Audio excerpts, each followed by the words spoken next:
Memang persoalan kurban, saya jujur saja selama di Indonesia masih banyak salah pemahaman terhadap kurban. Dan saya pernah berkata, memang Islam kita di Indonesia Islam keturunan. Ya, jadi asal tahu saja. Ya, tapi dari segi belajaran, mohon maaf ya, kita terlalu jauh terhadap pemahaman. Yang saya maksud, kita melaksanakan sesuatu tapi kita sudah belajar, sudah tahu, bukan hanya asal saya dengar, saya lihat, saya bukan sebatas itu, tapi kita punya dasarnya. Dan ini kelemahan kita, di antaranya kurban. Saya pernah mendengar, bukan malah sering mendengar soal kurban dihitungkan beroran. Jadi keluarga suami istri sama 5 anak berarti jumlah 7, wajib sapi. Kalau kurang daripada itu, atau misal suami istri tidak mampu, boleh ini tahun kurban kambing atas nama suami, tahun depan atas nama istrinya. Ini hal keliru sebenarnya. Yang dihitungkan soal kurban beda sama akikah dan beda sama zakat fitrah. Zakat fitrah sama akikah terhitung beroran. Akikah laki-laki 2 kambing, perempuan 1. Kalau tidak mampu boleh. Kalau ada kembar, laki sama perempuan berarti 3 kambing. Tapi kalau tidak mampu boleh 1 kambing, tidak masalah. Dan tidak ada istilah sekarang saya kurban tapi nanti sisanya seolah-olah ada hutang sama Allah. Sesuai kemampuan kita. Di antaranya kurban. Kurban hitungannya berkeluarga, bukan beroran. Buktinya Rasulullah SAW dan juga cerita Nabi Ibrahim. Ketika Nabi Ibrahim mau sembelih Nabi Ismail, Allah turunkan apa? Mengganti sembelihan Nabi Ismail dengan ekor kambing dari surga. Berapa ekor kambing? 1. Padahal Nabi Ibrahim punya istri 2 dan anak. Ada istri Siti Hajar dan Sarah. Kemudian anaknya Ismail dan Ishak. Berarti semuanya berapa? 5. Kenapa Allah tidak turunkan 5 ekor kambing? Karena hitungannya memang 1 keluarga. Yang kedua, Rasul sendiri sembelih 2 kambing. Pertama, Bismillah atas nama Muhammad dan keluarga Nabi Muhammad. Padahal kita tahu keluarga Nabi Muhammad SAW termasuk keluarga besar. 11 istri, belum lagi anaknya laki-laki sama perempuan. Ada yang hidup maupun sudah mati. Sudah termasuk semua. Yang hidup maupun mati. Yang kedua, Rasul sembelihan yang kedua atas namaku dan umatku. Umatnya berapa miliar? Cuma 1 ekor kambing. Kenapa Rasulullah SAW berkurban atas nama dirinya dan umatnya? Saya mengambil salah satu di sini tanda sayangnya Rasul kepada umatnya. Jadi saya selalu berkata, orang miskin yang tidak mampu berkurban seharusnya bangga di hari kurban, karena Rasul sudah kurbankan duluan atas nama dia. Jadi terima kasih ya Rasulullah, ingatkan kita. Yang kita tidak mampu, Rasul sudah. Bahkan kalau Rasul sudah kurban atas nama umatnya yang tidak mampu, berarti sudah terkabul. Kita aja belum tahu kabul atau tidak kalau kita berkurban. Tapi kalau Rasul sudah terjamin makbul. Oleh sebab itu, hitungan kurban itu adalah 1 keluarga. Misal, bapa punya istri, punya anak. Itu kalau mampu sapi silahkan.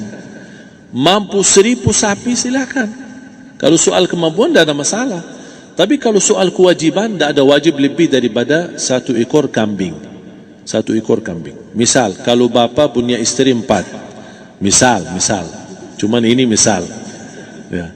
Istrinya 4. Setiap istri anaknya 10. Berarti jumlah berapa? Anak 40, istri 4, berarti 44, sama bapa 45. Wajib 1 ekor kambing saja, cukup untuk semua ini. Tapi kalau soal mampu, ya silahkan. Mau 1000 kambing boleh, mau 1000 sapi boleh. Tidak ada yang melarang kalau soal kemampuan. Dan kalau kita mau sembelih, Bismillah atas namaku dan keluarga. Tidak perlu bawa data-data nama keluarga. Jadi disebutkan tukang sembelihnya ada capek menunggu sambil sebutkan nama-nama. Tidak perlu. Udah Bismillah atas namaku dan keluarga. Termasuk kata atas namaku dan keluarga, termasuk orang tua yang sudah meninggal. Termasuk orang tua yang sudah, karena kita adalah hasil daripada orang tua. Itu sudah termasuk, tidak perlu kita sebutkan.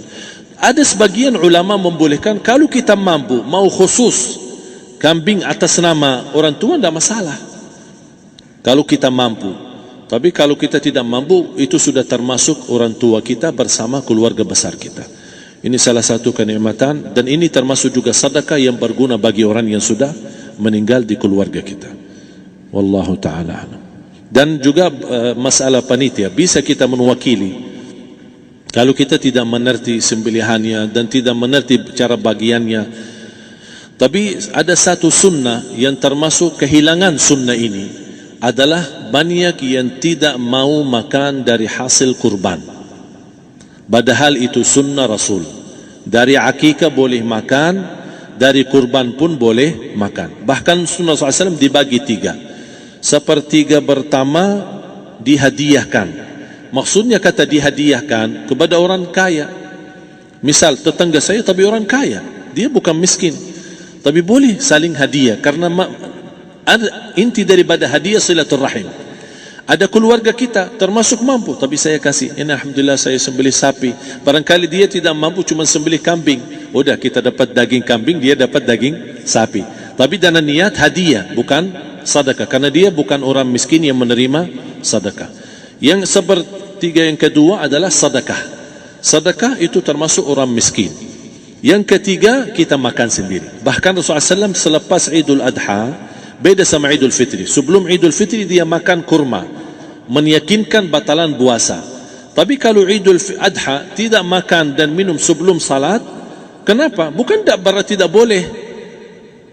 Tapi Rasulullah SAW ingin pertama pembukaannya, buka sarapannya atau makan di pagi harinya selepas Idul Adha adalah dari hasil sembelihan kambing itu atau dari kurban.